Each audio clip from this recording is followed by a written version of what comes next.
Jadi ketika target Anda sudah terlaksana, Anda sudah pasang target dan target itu lancar, insya Allah pasti buku Anda akan segera terbit.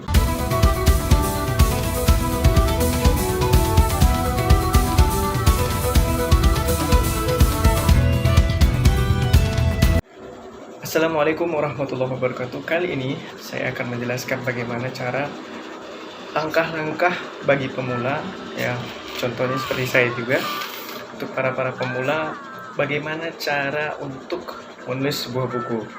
Nah, jadi cara saya ini adalah versi saya. Nanti Anda cari semua, nanti kawan-kawan cari dari berbagai sumber bagaimana cara menuliskan buku.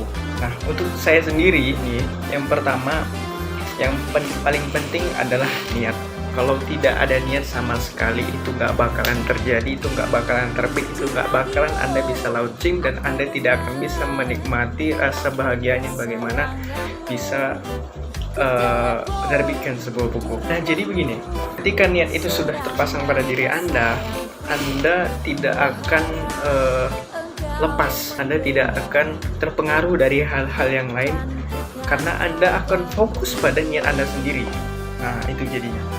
Ketika nanti ada berbagai macam rintangan yang berada di jalan, pada waktu nanti Anda menulis, maka Anda tidak mungkin dan Anda tidak akan lepas dari niat lurus Anda tersebut. Nah, kemudian yang kedua adalah Anda harus memikirkan sebuah konsep. Konsepnya terserah, mungkin Anda ingin menulis sebuah buku motivasi, inovasi, atau mungkin Anda ingin menuliskan sebuah buku karya ilmiah, atau mungkin Anda ingin menuliskan buku antologi puisi, atau mungkin Anda untuk menuliskan sebuah novel. Itu terserah pada Anda. Yang penting Anda tentukan dulu konsep Anda tersendiri. Anda tentukan dulu tema yang Anda ingin tuliskan. Misalnya Anda ingin menuliskan sebuah buku antologi. Nah, Anda harus pikirkan dulu konsep yang harus Anda bangun pada saat nanti menuliskan sebuah buku. Antologi puisinya tuh harus bagaimana? Puisinya itu harus tentang apa gitu. Nah, jadi seperti itu ya, pikirkan konsepnya terlebih dahulu. Misalkan Anda mau ingin menuliskan sebuah buku novel nih, Anda harus pikirkan dulu tema dari novel itu. Nah, Anda mau buat konsepnya seperti apa? Saya pengen konsepnya novelnya itu seperti romance, atau novel horror, atau novel misteri, atau novel macam-macam. Itu banyak tipe-tipe novel, genre novel yang biasa terjadi. Kemudian yang ketiga adalah Anda harus membaca. Nah, kenapa harus begitu? Iya, ketika Anda sudah memikirkan niat Anda ingin menuliskan sebuah buku, kemudian Anda juga sudah memikirkan konsep, Anda harus membuat buku apa. Yang ketiga, Anda harus membaca. Artinya, Anda harus membaca sesuai dengan konsep buku yang Anda tuliskan nanti. Misalnya, Anda ingin menuliskan sebuah buku novel, maka Anda harus membaca sebanyak-banyaknya, Anda harus mencari referensi sebanyak-banyaknya guna memperluas wawasan dan diksi Anda waktu saat nulis. Kenapa itu harus? Iya, harus. Karena pada waktu itu, ketika Anda menuliskan sebuah buku, nanti Anda akan bingung kata-kata apa yang harus saya keluarkan. Jadi nanti Anda akan bingung, apa yang harus saya keluarkan ya? Kata-kata apa ya? Seperti apa kira-kira ya? Nanti itu Anda akan bingung sendiri. Makanya saya sarankan baca buku referensi sebanyak-banyaknya. Itulah kenapa para penulis itu mempunyai wawasan cakrawala yang luas, bahasa yang luas, diksi yang luas. Karena dia sering membaca buku referensi sebanyak-banyaknya. Sebelum menulis, dia membaca buku referensi yang banyak. Bahkan kalau perlu satu perpustakaan itu bisa Anda baca. Anda bisa cari buku di mana saja sesuai dengan apa yang Anda kendaki, sesuai konsep yang Anda pikirkan. Ketika Anda membaca buku, Anda akan terbantu. Otak Anda itu akan connect atau berpikir luas.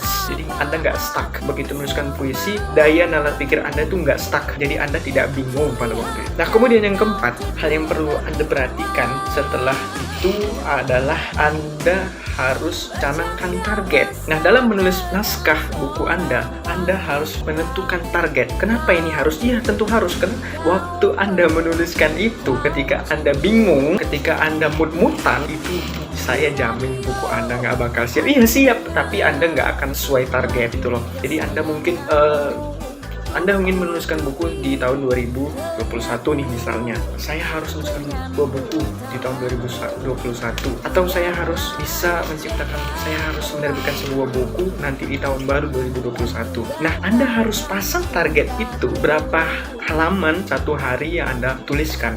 Nah begitu. Jadi kalau saya pribadi sendiri, saya punya target tuh satu hari minimal itu 1 halaman, ya, 1 halaman tulisan. Nah jadi sebelum Anda menulis 1 halaman itu, Anda harus berpikir dulu nih, Anda harus cari wawasan dulu nih.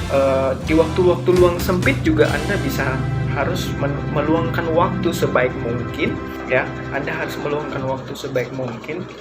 Bagaimana Anda harus bisa dalam satu hari itu 1 halaman. Jadi ketika target Anda sudah terlaksana, Anda sudah pasang target dan target itu lancar, insya Allah pasti buku Anda akan segera terbit. Nah gitu. Jadi pengalaman saya pribadi, kalau saya tidak sama sekali tidak mencanangkan atau tidak membuat sebuah schedule, tidak membuat sebuah target, maka saya jamin itu nggak bakal selesai. Dia selesai tapi nggak bakal tepat pada waktunya gitu. Karena saya juga tipikal orang yang nggak suka menunda-nunda. Kemudian yang kelima, Anda setelah naskah selesai, barulah di sini Anda mulai mengedit. Jadi Anda jangan mengedit-edit dulu. Anda selesaikan dulu naskah tersebut, barulah Anda edit. Kenapa? Ini akan mempermudah dan Anda tidak bosan gitu.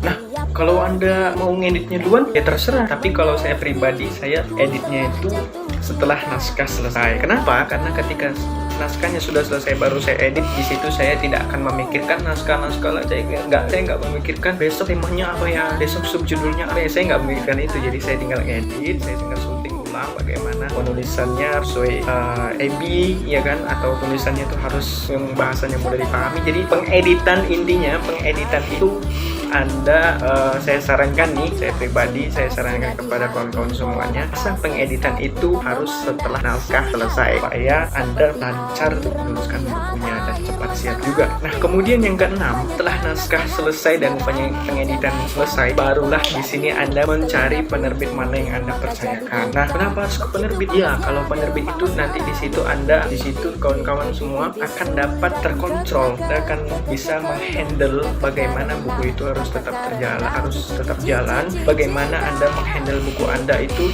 bisa terjual bebas, bisa terjual sampai ke pelosok Indonesia gitu. Jadi setelah selesai semuanya naskahnya, barulah Anda cari penerbit. Cari penerbit itu bagaimana? Kamu tidak tahu channelnya? Kalau pribadi saya sendiri, saya itu cari penerbit itu bisa dari Instagram, bisa dari browser, bisa dari Facebook, di mana-mana saja. Banyak penerbit di Indonesia itu berserak di mana-mana saja. Penerbit di Indonesia itu berserak di pelosok Indonesia. Jadi Anda bisa mencari penerbit dimanapun yang Anda sukai dan yang Anda percayai. Nah begitu. Ketika Anda tidak memiliki penerbit, mungkin Anda akan sulit membuat ISBN. Nah ISBN itu sangat penting kawan-kawan. Jadi kenapa ISBN itu sangat penting? Supaya buku Anda itu termasuk dalam standar internasional. Nah ISBN itu apa? ISBN adalah International Standard Book Number. Jadi ISBN ini hanya bisa dikeluarkan oleh penerbit yang memang resmi, ya. Jadi ketika ISBN ini sudah ada, maka buku Anda itu bisa tercantum di Perpustakaan Nasional Republik Indonesia. Wah, luar biasa ya. Buku Anda dapat bisa diterbitkan dan masuk ke Perpustakaan Nasional, itu bakal jadikan hal yang sangat membanggakan dalam hidup Anda pribadi gitu. Nah, setelah hal itu selesai, setelah semua selesai, Anda sudah mencari penerbit, barulah di situ Anda mulai terbitkan buku Anda sosialisasi dengan penerbit Anda bisa komunikasi ke penerbit Anda yang Anda percayai. Situlah nanti Anda tanya-tanya bagaimana selanjutnya supaya buku Anda bisa terbit. Nah, itulah kemungkinan dari saya. Dan Anda yang betul-betul lurus dan meluruskan niatnya untuk menuliskan sebuah buku dapat terlaksana dan dapat diterbitkan sekarang juga. Sekarang juga kali ya. Mudah-mudahan kawan-kawan semuanya bisa menerbitkan bukunya pribadi dan mencapai peradaban sejarah dalam hidup Anda, dan saya percaya Anda pasti bisa. Kalau misalnya ada masukan-masukan silakan komen, ditanya-tanya silakan komen. Salam pemuda. Mudah-mudahan Anda sukses selalu dan dijauhkan dari segala penyakit, dan mudah-mudahan Allah melancarkan rezeki kita semuanya. Amin amin ya rabbal alamin. Terima kasih untuk segala perhatian. Jika video ini bermanfaat bagi Anda, silahkan subscribe channel ini, kemudian like dan comment, share. Oke, kontennya banyak banget ya.